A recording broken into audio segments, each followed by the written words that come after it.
네, 우리 앞뒤 좌우 보면 이렇게 인사하겠습니다. 대속의 은혜를 누리십시오. 네, 우리 다시 한번 이렇게 인사하겠습니다. 보혈의 능력을 사모하십시오. 아멘. 네, 오늘은 더 라스트 세븐 메시지 네 번째 시간입니다. 대속의 고통이란 제목으로 말씀을 전하도록 하겠습니다. 여러분 혹시 고통 생각하시면 어떠한 것이 떠오르십니까? 오늘 함께 예배 드리는 우리 아이들 금요일 오후를 참 좋아합니다. 학교 끝나고 이제 주말이다. 되게 좋아해요. 토요일에 시컷 놉니다. 교회에 와서 예배 잘 드리고 친구들하고 놀다가 집에 가면 내일 학교 가야 돼. 아이들이 그때부터 온갖 고민과 번뇌에 잠깁니다. 우리 어른들도 마찬가지인 것 같아요. 우리 직장인들 금요일 오후가 제일 좋고 이제 주일 오후가 되면 이제 소위 말하는 이제 월요일을 맞이하기 때문에 참 힘든 것 같습니다. 저도 뭐 긴 기간은 아니지만 직장 생활하는 한 3년 반 동안 주일 저녁이 그렇게 싫더라고요. 어떻게 보면 그것도 작은 고통이라고 또 생각할 수 있습니다. 특별히 요즘같이 또 경기가 안 좋고 뭐 정치적으로 불안한 시대에는 개인적인 고통에 사회적인 고통까지 가중되어서 더 우리를 짓누르고 있는 것 같습니다. 이미 수천 년부터 많은 사람들은 고통의 문제에 대해서 아주 고민하고 어렵게 생각하고 살아왔습니다.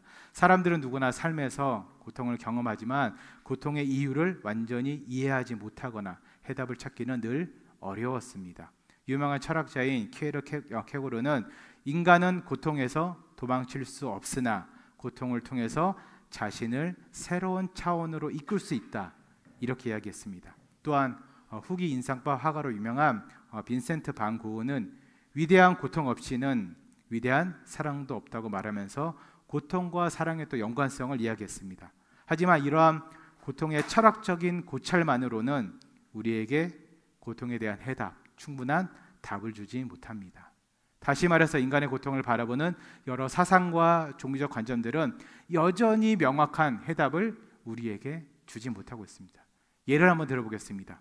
석가모니는 고통의 근원을 인간의 욕망과 집착에서 찾으며 이러한 욕망과 집착을 제거함으로 고뇌와 속박으로부터 해방되는 해탈의 경지에 도달할 수 있다고 가르쳤습니다.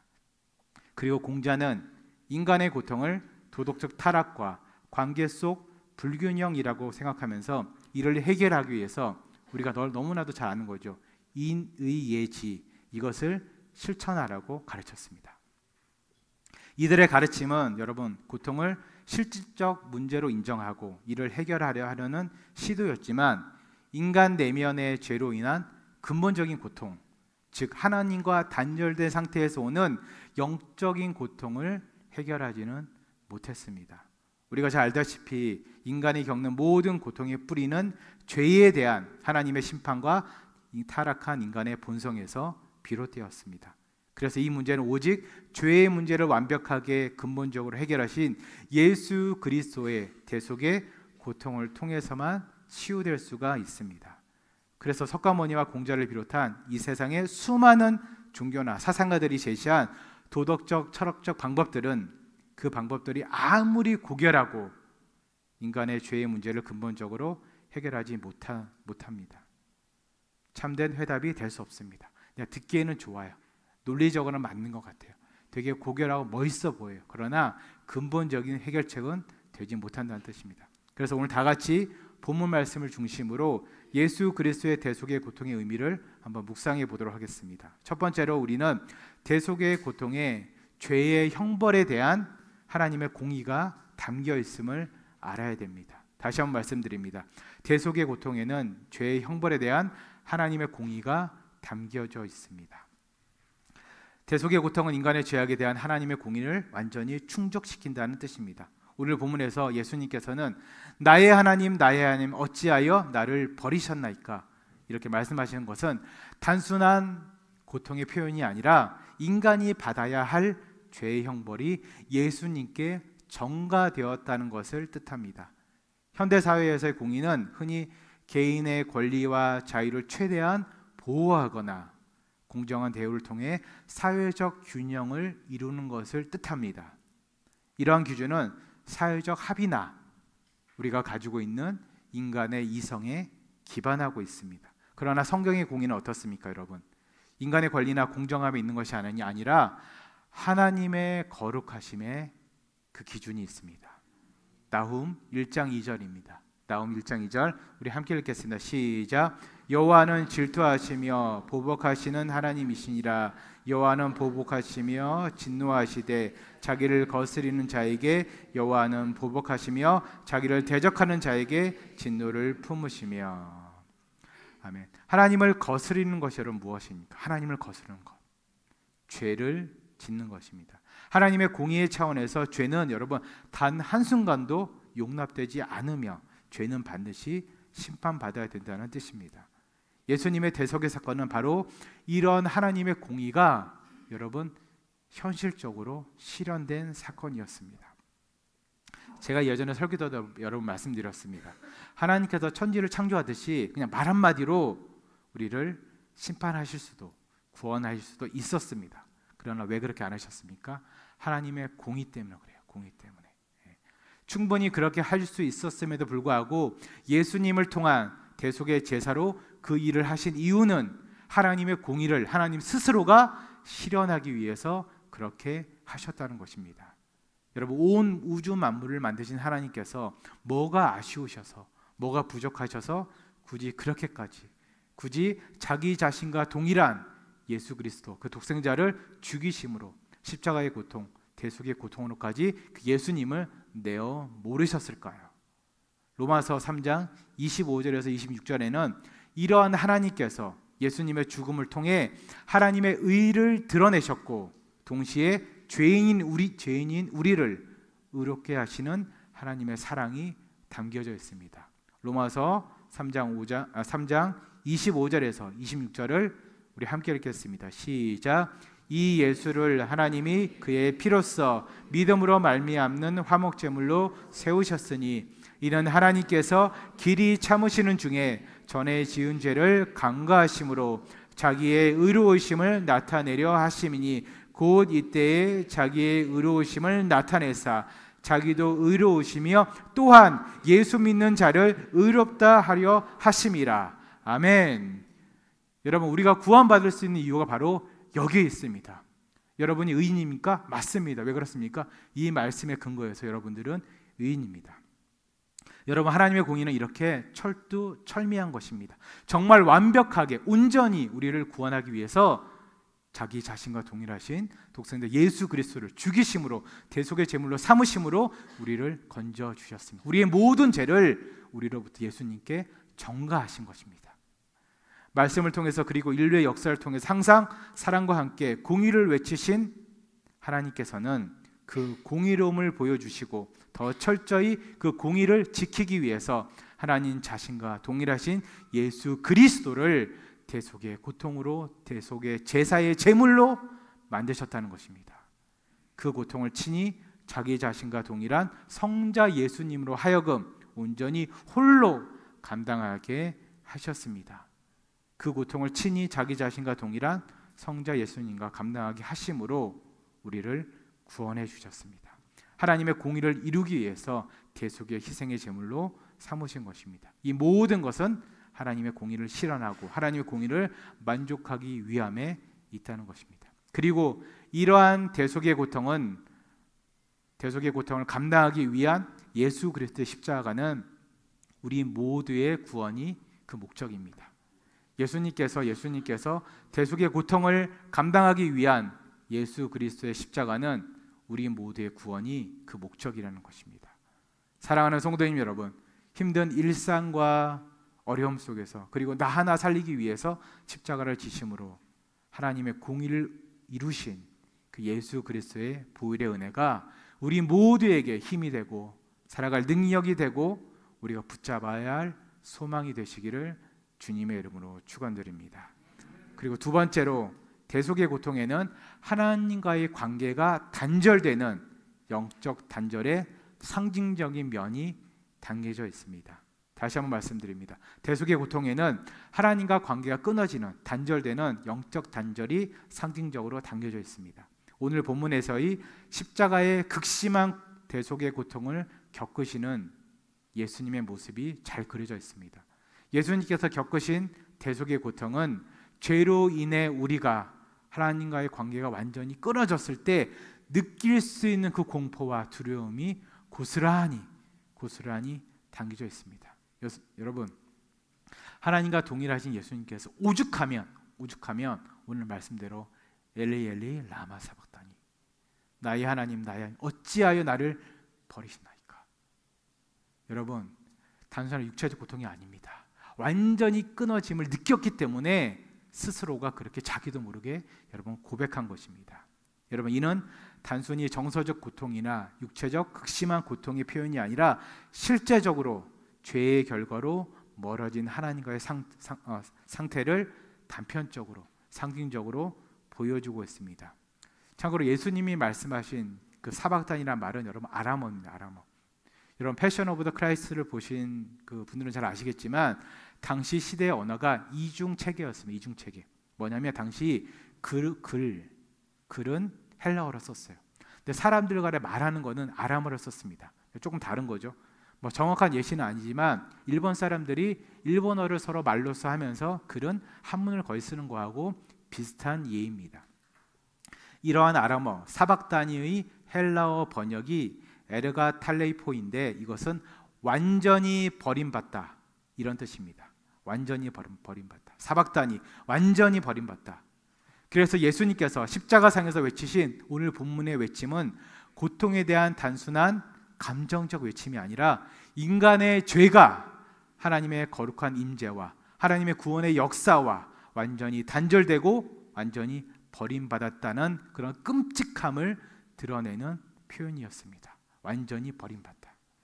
성경은 하나님과 단절된 자들이 겪는 끔찍한 결과들을 여기저기에 많이 여러분 기록하고 있습니다. 여러분, 가인은 어떻습니까? 가인은 하나님께 범죄한 후에 땅에서 저주를 받고 하나님을 떠나 유리하며 방황하며 누군가도 나를 죽이지 않을까, 내가 아벨을 죽인 것처럼 누군가도 나를 죽이지 않을까, 이러한 공포에 사로잡혀서 평생을 살아갔습니다. 창세기 4장 13절에서 14절입니다. 같이 읽겠습니다. 시작. 가인이 여호와께 아뢰되 내 죄벌이 자기가 너무 무거우니 주께서 오늘 이 지면에서 나를 쫓아내시온즉 내가 주의 낯을 배웁지 못하리니 내가 땅에서 피하며 유리하는 자가 될지라 물은 나를 만나는 자마다 나를 죽이겠나이다. 아멘. 가인이 하나님께 말했습니다. 내 죄벌이 지기가 너무 무거우니. 그리고 마지막에 어떠했습니까? 무릇 나를 만나는 자마다 나를 죽이겠나이다. 계속된 공포에 사로잡혀 살았습니다. 여러분, 사울 왕은 어땠습니까? 그는 하나님의 영이 떠난 뒤에 악령, evil spirit, 악령이 임했고 불안과 두려움 속에서 최후를 맞이했습니다. 사무엘상 16장 14절을 함께 읽겠습니다. 시작. 여호와의 영이 사울에게서 떠나고 여호와께서 부리시는 악령이 그를 번뇌하게 한지라. 마지막으로 가룟 유다 어떠했습니까? 가룟 유다 마태복음 27장 5절 우리 함께 읽겠습니다. 시작. 유다가 은을 성소에 던져놓고 물러가서 스스로 목매어 죽은지라. 아멘. 스스로 목매어 죽었대요. 유다는 예수님을 배신한 후에 양심의 가책과 죄책감을 못 이겨서 스스로 목숨을 끊는 비극을 맞이했습니다. 영적으로 하나님과 단절된 사람들의 삶은 그 누구 하나 여러분 평안하지 못했습니다. 끔찍한 결과들을 초래했습니다. 하나님과의 단절은 단순히 외로움이나 슬픔의 정도가 아니라 그것은 인생의 목적과 존재를 잃어버리게 만드는 영적 공허함이자 궁극적으로 심판을 향한 비극의 시작입니다. 다시 한번 말씀드립니다. 하나님과의 단절은 영적 공허함이자 궁극적으로 심판을 향한 비극의 시작입니다. 그러나 예수님께서 십자가에서 이 단절을, 이 끊어짐을 대신 짊어짐으로 말미암아 우리에게 하나님과 다시금 회복할 수 있는 길이 열린 것입니다. 예수님께서 십자가를 몸소 지셨기에 직접 그 아픔과 괴로움을 경험하심으로 더 끝까지 최선을 다해서 십자가를 담당하셨기에 우리에게는 여러분 또 다른 기회가 주어진 거예요. 어나더 찬스가 생긴 거예요. 복음주의 신학자인 존 스토트 목사님은 이렇게 이야기했습니다. 의인이 죄인을 대신하여 저주를 받으심으로 불의한 자가 하나님과의 관계를 회복할 수 있었다. 이렇게 말하면서 예수님께서 이러한 단절을 몸소 경험하심으로 죄인이 다시 하나님과 화목할 수 있는 길이 열렸다고 설명하고 있습니다. 그래서 예수님의 대속의 고통이 더욱더 분명한 하나님의 사랑이고 은혜인 것입니다. 사랑하는 우리 성도님 여러분, 영적 단절의 상징인 대속의 고통과 영적 단절의 끔찍한 여러 결과들을 여러분 기억하심으로 죄를 더 멀리 하시고 오롯이 대속의 은혜만을 깊이 더 묵상하시면서 매일매일을 살아가시는 여러분들이 되시기를 주님의 이름으로 축원드립니다. 마지막 세 번째로 대속의 고통은 하나님의 구원 초청입니다. 대속의 고통은 하나님의 구원 초청입니다. 우리를 향한 하나님의 끝없는 사랑을 보여주고 있습니다. 그래서 대속의 고통은 그 자체가 바로 하나님의 사랑인 것입니다. 예수님께서 끔찍한 고통 가운데서도 십자가에 달리신 이유는 단 하나입니다. 그것은 바로 하나님께서 죄인인 우리를 구원하기 원하셨기 때문입니다. 요한복음 3장 16절 우리 다 같이 한번 읽겠습니다. 시작. 하나님이 세상을 이처럼 사랑하사 독생자를 주셨으니 이는 그를 믿는 자마다 멸망하지 않고 영생을 얻게 하려 하심이라.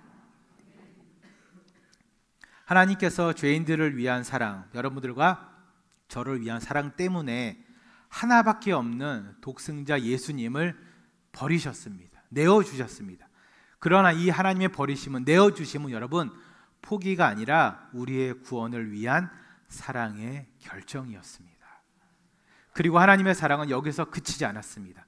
계속해서 사람들을 향해서 끊임없이 구애하시면서 섭리로 그들을 구속의 자리로 인도하고 계십니다. 여러분 계속해서 하나님께서는 믿지 않는 많은 사람들을 통해서 구애하고 계세요. 그리고 우리를 통해서 그들에게 복음이 들어가기를 원하고 계십니다. 여러분들 왜 우리를 먼저 믿게 하셨고 왜 우리를 먼저 믿은 우리들을 데려가지 않으시고 여러분 이곳에 두셨습니까? 먼저 믿는 여러분들을 통해서 믿지 않는 자녀들, 믿지 않는 부모님들, 믿지 않는 이웃들, 믿지 않는 우리 일터의 동료들 다 같이 구원받기 위해서, 그들에게 복음이 들어가게 하기 위해서 하나님께서 우리를 아직 이 땅에 남겨두신 것입니다. 고린도후서 5장 20절 하반절입니다. 우리 함께 읽겠습니다. 시작. 하나님이 우리를 통하여 너희를 권면하시는 것 같이 그리스도를 대신하여 간청하노니 너희는 하나님과 화목하라. 아멘. 너희는 하나님과 화목하라. 몇몇 영어 성경에서는 이 부분을 be reconciled to God 이렇게 했습니다. 하나님과 화해하라, 하나님과 화목하라 이렇게 했습니다. 근데 NLT 성경에서는 이렇게 했습니다. come back to God, 하나님께로 돌아가라 이렇게 기록하고 있습니다. 우리가 범죄함으로 하나님보다 세상을 더 사랑함으로 하나님을 떠났기에 다시 하나님께로 돌아가라고 직접적으로 이야기하고 있습니다. 사랑하는 성도님 여러분, 이러한 구원의 초청, 이러한 강구는 오늘날 우리 모두에게, 그리고 오늘을 살아가고 있는 모든 사람들에게 열려 있는 구원의 초대장 같은 말씀입니다. 역사 속에서 이러한 구원의 초청에 응답한 많은 사람들이 여러분 새로운 삶을 살아갔습니다. 여러분 존 뉴턴이라는 사람은 원래 노예 무역을 하던 죄인이었습니다. 그러나 그는 하나님의 은혜를 깨달은 후에 오히려 노예 폐지 운동에 앞장섰습니다.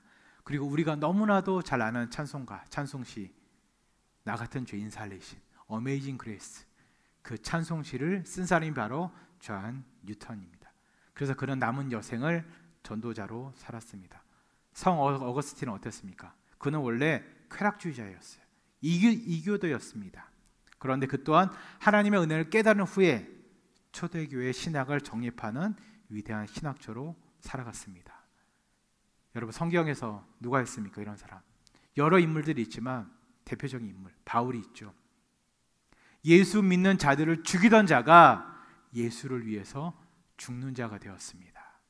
세상을 사랑하던 자가 하나님 나라만을 사랑하는 자가 되었습니다. 권력에 충성하던 자가 하나님의 말씀에만 충성하는 자가 되었습니다. 사랑하는 우리 성도인 여러분, 우리의 삶에 고통이 없을 수는 없습니다. 그러나 이러한 우리들에게 예수님께서 십자가의 대속의 고통을 보여주시고 알게 하시는 이유는 그 고통의 끝자락에는 우리를 위한 하나님의 구원 계획이 있기 때문입니다. 다시 한번 말씀드립니다. 예수님께서 십자가의 대속의 고통을 우리에게 보여주시고 알게 하신 이유는 그 고통의 끝자락에는 우리를 향한 하나님의 구원 계획이 있다는 것입니다. 그래서 오늘날 우리가 당한 고난이 여러분 무의미하지 않습니다. 내가 겪는 고난과 아픔과 외로움과 좌절과 낙심과 고통이 그래서 여러분 가치가 있는 것이고 귀한 것입니다. 그래서 우리가 고난 가운데서도 꿈꿀 수 있고 기도할 수 있는 것입니다. 그 이유는 전능하신 하나님과 동등하신 예수 그리스도가 우리를 위해서 매일매일 아픔과 고통 가운데 사는 여러분들과 저를 위해서 현실을 바라보며 늘 함순시는 우리 모두를 위해서 대속의 고통을 당하셨기 때문입니다. 여러분, 사순절을 맞이해서 우리가 더 깊이 예수님의 마지막 말씀들을 더 깊이 묵상하면서 우리는 하나님의 사랑의 깊이와 구원의 초청에 다시 한 번 더 응답하며 그 구속하심을, 구원하심을 확인할 수가 있습니다. 사랑하는 성도님 여러분, 우리를 사랑하셔서 십자가를 끝까지 참고 견디심으로 그 모진 대속의 고통을 담당하신 예수님을 깊이 묵상하시면서 그 안에 담긴 하나님의 사랑과 다시 한번 우리를 구원의 자리로 불러주시고 초청해 주시는 그 예수님의 간절한 부르심에, 그 애절하고 간곡한 부르심에 응답하시는 여러분들이 되시기를 주님의 이름으로 축원드립니다. 말씀을 맺도록 하겠습니다. 오늘 우리는 더 라스트 세븐 메시지 네 번째 시간으로 대속의 고통에 대해서 함께 말씀을 나누었습니다. 첫째, 예수님께서 겪으신 대속의 고통은 하나님의 공의를 만족하기 위한 고통이었습니다. 인간의 죄는 반드시 심판받아야 하지만 하나님께서는 우리를 구원하시기 위해서 독생자 예수 그리스도를 십자가에 내어주시고 우리로 대신해서 심판받고 대속의 제물이 되게 하셨습니다. 둘째, 십자가 위에서 예수님께서 외치신 말씀은 영적 단절의 고통이었습니다. 예수님은 죄로 인한 하나님의 단절된 우리가 겪어야 될 절망과 심판을 우리 대신 감당하셨습니다. 대신 짊어지셨습니다. 대신 느끼고 그 모진 아픔을 다 견디셨습니다. 끝까지 참으셨습니다. 왜 그렇습니까? 끝까지 참아야만 여러분들과 저를 예수 그리스도가 구원할 수 있기 때문입니다. 끝까지 그 모진 고통을 참아야만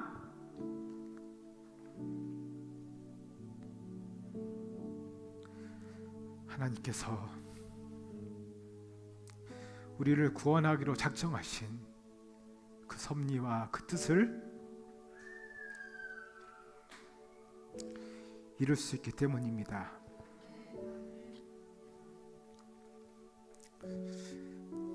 여러분, 예수님의 대속의 고통은 우리를 향한 하나님의 사랑입니다.